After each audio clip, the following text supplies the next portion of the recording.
म्हणून मला हे म्हणायचंय, सरकारने आता मराठा समाजाचा अंत पाहू नये. हे आमचं हक्काचं आरक्षण आहे. आतापर्यंत मराठा समाजाने मोठ्या भावाची भूमिका निभावलेली आहे. मनोज दादा जरांगे पाटलांनी हिने मागितलं का कोणाचं कमी करून आम्हाला द्या. जी शेतामध्ये राबावं लागतं तरी पण पोराला शिक्षण शिकता येत नाही, त्यासाठी ही धडपड आहे. 19% काही प्रवर्गाला एक गोष्ट द्यायची दुसऱ्याला नाही द्यायची असं नाही होऊ शकत. मला एवढंच म्हणायचंय, मराठा समाजाने म्हणजे आतापर्यंत कुणाच्या विरोधात गेलेला नाहीये, कुणाचं आरक्षण मागितलेलं नाहीये. ऑलरेडी मराठा समाज ओबीसी मध्ये आहे, फक्त काही लोक त्यापासून वंचित राहिलेले. म्हणून आमची मागणी ही आहे की जो समाज ओबीसी मध्ये गेलेला नाहीये त्यांना ओबीसी मध्ये घ्या. आणि जर त्यांना असं वाटत असेल की आता ओबीसी 50% वरती आरक्षण चाललं तर जातनीय जनगणना करून आणि आरक्षणाची मर्यादा वाढवा आणि मराठा समाजाला कायद्यात टिकणार आणि संविधानिक आरक्षण द्या. कारण की मला संविधानामध्ये SC ST आणि ओबीसी नुसार आरक्षण मिळतं आणि तेच टिकू शकतं. म्हणून मला हे म्हणायचंय, सरकारने आता मराठा समाजाचा अंत पाहू नये.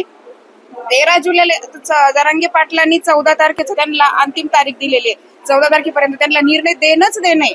जर त्यांनी 14 तारखेला आम्हाला निर्णय दिला नाही तर आता त्यांना तर ह्या लोकसभेला कळालेलंच आहे की मराठा काय करू शकतो. म्हणून विधानसभेला त्यांनी त्याचा विचार करून आणि निर्णय द्यावा. पण मला हे म्हणायचं, सरकारने आता गाजर देऊ नये, मराठा समाजाला टिकणारं आरक्षण द्यावं. मागच्या 10 महिन्यापासून जर आपण पाहिलं तर असा लढा चालू आहे. सरकार कुठेतरी वेळ काढूपणा करत आहे असं चित्र दिसतंय. 13 तारखेपर्यंत होईल का नाही? सरकारला द्यावंच लागणार आहे. कारण की आता मराठा समाज हा पूर्ण पेटून उठलेला आहे आणि किती दिवस आम्ही असं हे मागणार आहे. आम्ही आमच्या हक्काचं मागतोय. आम्ही कुणाचं काढून आम्हाला द्या असं म्हणत नाहीये ना. हे आमचं हक्काचं आरक्षण आहे. आतापर्यंत मराठा समाजाने मोठ्या भावाची भूमिका निभावलेली आहे आणि जर आता आमचंच पोट रिकामं आहे तर आम्हाला खायला मागणारच आहे ना. आम्ही थोडी म्हणतो त्यांचं काढून आम्हाला द्या. आम्हाला आमच्या हक्काचं आरक्षण द्या. आणि याच्यामध्ये सगळ्यात मला हे म्हणायचं की राजकीय इच्छाशक्ती जर असेल या लोकांची तर मराठा समाजाला टिकणारं आरक्षण भेटू शकतं. महिलांचा कशा पद्धतीचा प्रतिसाद असणार आहे 13 जुलैला?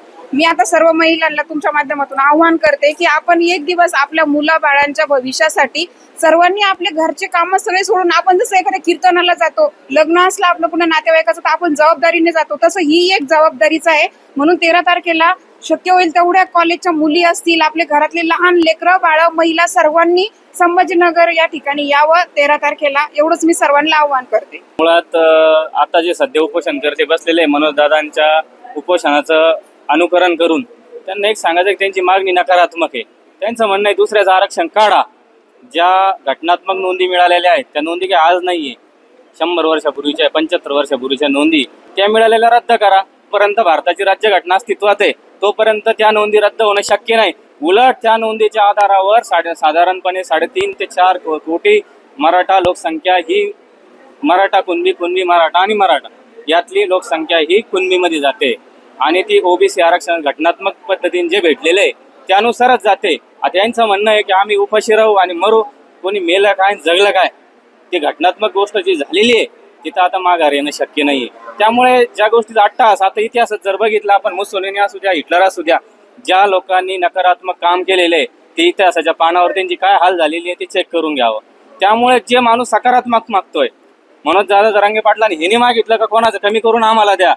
आम्हाला 50%च्या आत जे काही समाज आमचा ऑलरेडी होता ओबीसी मध्ये आणि काही समाज बाकी होता तो आतमध्ये आणखीन गेलेला आहे, आणखीन दुसरा राहिलेला घ्या. आणि असं जर नाही केलं की महाराष्ट्राशी आगेशी खेळणं राहील. असं आगेशी सुसंस्कृत महाराष्ट्राने खेळू नये. कारण तरुण आता जागी झालेला आहे समाजातला, स्त्रिया जागी झालेल्या आहेत, म्हाताऱ्या वयापासून तर सर्वच लोक जागी झालेले आहेत. आणि ही जी गर्दी ना ही मराठ्यांच्या आतून पोटातली तळमळ आहे. जी शेतामध्ये राबावं लागतं तरी पण पोराला शिक्षण शिकता येत नाही, त्यासाठी ही धडपड आहे. आम्ही गेलो, गर्दी जमली म्हणून दादा आले, मग गर्दी जमली म्हणून नाही इथे.